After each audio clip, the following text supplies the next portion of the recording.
Kronologi kereta api penumpang hantam truk Fuso muatan tebu di Lampung Utara. Satlantas Polres Lampung Utara benarkan adanya kecelakaan antara kereta api Kuala Stabas dengan truk Fuso. PT KAI, Kereta Api Indonesia, dikabarkan telah mengevakuasi gerbong kereta api penumpang Kuala Stabas dari lokasi kecelakaan.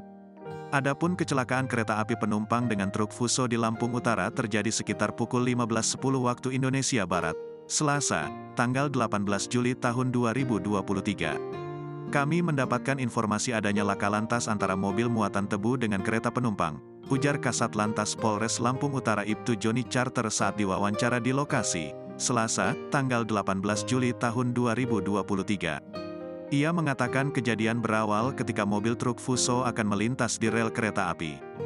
Diduga supir truk tidak melihat jika ada kereta api yang akan melintas. Kendaraan tersebut langsung mati di tengah rel. Kecelakaan tidak terelakkan, ujarnya.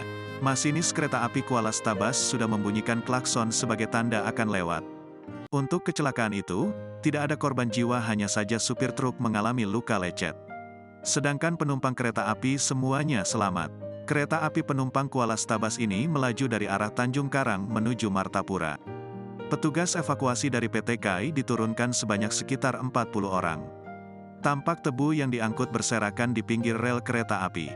Sebelumnya, tabrakan kereta api dengan truk Fuso terjadi di Lampung Utara, Selasa, tanggal 18 Juli tahun 2023, sekitar pukul 15.10 waktu Indonesia Barat.